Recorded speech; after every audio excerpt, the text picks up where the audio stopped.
welcome to the Rugby League History channel. Today I'll be reviewing the match which just finished between Tonga and Samoa.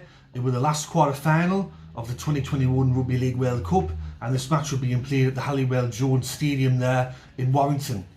Going into the match, I think a lot of people out there thought that Samoa could pull off an upset over Tonga. Tonga went into the match as the favourites, but there were a few people out there that went, Samoa can do this, Samoa can beat Tonga. And this is a game between probably one of the biggest rivalries in rugby league. Well, that's just in my personal opinion anyway. Both of these sides and countries hate each other, and there was certainly no love lost on the field today. I thought going into the match to start off with, the match was very physical, obviously, between these two sides. I think if you were to give me a pound every time the commentary team said these sides are massive and it's very physical and they don't like each other, I'd probably have about 150, 200 pound by the end of the match. I thought Samoa started better than Tonga and they got their first try. I thought that they were on the front foot early. Tonga, however, got a try after what I'd noticed that they did throughout the first half of the match over a tactic was kick to the wing of Toto, because obviously Toto as a winger isn't as tall as other wingers out there. Tupu, the giraffe, outleapt him and scored a try there. After that though, Tupu himself made a really bad error. For some reason he decided to throw the ball back into the field of play. It looked like he was going to get dragged out, but on replay he was safe, but he decided to throw the ball back without looking, and luckily for them Samoa didn't score. But then after that Luai scored off it was a really bad miss by Will Penasini.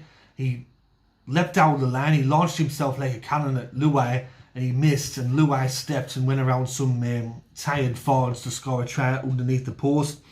And after that Samoa really gave it to Tonga.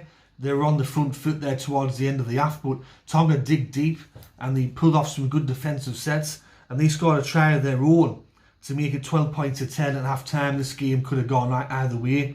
Second half, very scrappy to start off the second half. Errors from both sides.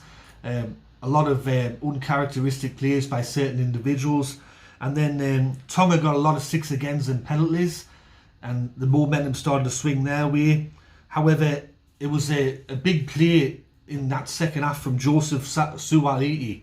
He did a carry which went about 40 yards. It was similar to one of the carries he did against England at St James's Park in the opening round of the World Cup. And off the back of that, they scored a try. And then Tonga themselves, with about 10 minutes to go, they answered with one of their own good carries. This one come off a 6 again. And then from there, Moses Suli made a break right down the middle of the field and then threw the ball on the inside to Katoa, who scored underneath the post. And then right towards the end there, this was very similar to the 2017 World Cup semi-final between England and Tonga. Tonga were coming home with a wet seal. It looked like with about a minute to go that Samoa had thrown David Fafita over the sideline, and it looked like that he actually was out of the field of play, but for some reason the referee went play on. Then David Fafita milked the penalty on the 5th tackle, and from that they got a 6 again, Tonga. But then on the 3rd tackle, Tui Lolahia put in a nothing kick that was rebounded through a few sets of legs, and Junior Paulo from Samoa dived on the ball, and that was pretty much the end of the game. And Samoa won it 20 points to 18. They booked their place in the semi-final for the first time in their history. They're up against England. This one will be played next Saturday at the Emirates Stadium there in London. Very strange place to be holding their World Cup semi-final, but hopefully a good crowd shows up for this World Cup semi-final. The Kazoo man of the match, well, what the telly company or the commentators gave as the man of the match was Anthony Milford. A lot of people thought that he was one of the best players on the pitch. I thought that every player out there, 1 through to 17 for both sides, had a really good match. I thought from the Samoa side, Luai had a good game. Milford's, Joseph Suaalii. I thought Papali'i had a good game as well.